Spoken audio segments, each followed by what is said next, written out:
Every Monday practice ng Gilas Pilipinas na sinimula noon ni former coach Chot Reyes, hindi na daw itutuloy ng kasalukuyang Gilas at ni Coach Tim Cone, pero ang makapasok sa Paris Olympics kasama pa rin sa goal ni Coach Tim.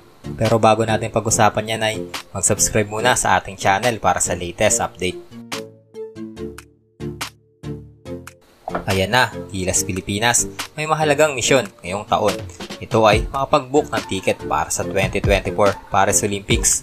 Pero bago yan ay dadaan muna sila sa isang mahirap na tournament sa July 2 to 7 sa Riga, Latvia. 6 na teams ang maglalaban-laban, kasama dito ang host country na Latvia. Pero isa lamang ang magtatagumpay para sa isang Olympic spot. Sa ngayon ay hindi pa sigurado kung matutuloy nga ang friendly game nila sa team ng Lithuania at iba pang Euro team. Dahil nga matatapos ang PBA sa June 21 kapag umabot ito ng Best of 7 series. At sa malamang ay magiging 10 araw lamang ang practice ng ating Gilas Pilipinas. Pero ang bilig ay matatapos ang season sa huling linggo ng Mayo, kaya mapapaaga ang balik nila kay Dwight at Edu. Pero mababaliwala yan kung ang kasama nila sa Gilas ay naglalaro pa rin sa kanilang ball club sa PBA.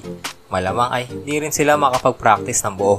Mabigat ang mga kalaban ng Gilas dahil ang Latvia ay nagtapos ng P-play sa nakarang FIBA World Cup.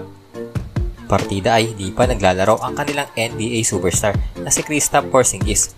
Tinalo rin nila ang number 2 rank in the world na Spain sa nakarang FIBA Euro Cup itong last week lang. Kaya ang tanong na nakakarami ay, kaya ba ng Gilas talunin itong Latvia sa darating na FIBA OQT?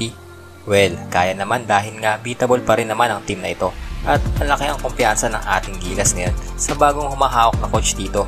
Sabi nga ni Tim Cone ay di naman sila pumunta doon para mag-training lang, kundi pupunta sila doon para sa isang goal ay yung makapasok sa Olympics. Kaya tiwala lang sa mga plano ng buong coaching staff kung paano nila ma-execute ang kanilang goal. Lalong-lalo pa naman ay hindi na i-apply ng bagong Gilas ang every Monday na practice na sinimula noon ni Coach Chot Reyes para magkaamuyan ang mga players kahit malayo pa ang tournament. Sinabi ni Cone na tatanggalin na nila yon dahil istorbo lamang ito dahil karamihan ay may laro kinagabihan. Tapos may practice pa ang ibang player sa umaga. Tapos magpa-practice pa daw sa gabi. Ay bugbog sarado na ang mga player.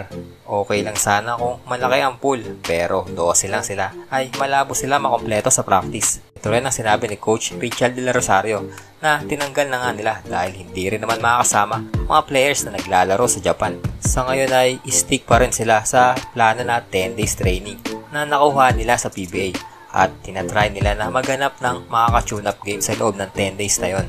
Sa tingin nyo guys, pabor ba kayo na mawawala na ang every Monday practice ng Gilas? Kaya ba makapanalo ng Gilas sa darating na OQT kahit 10 araw lang ang practice nito? Comment lang sa baba kung ano ang opinion nyo tungkol dito. Thanks for watching. Peace.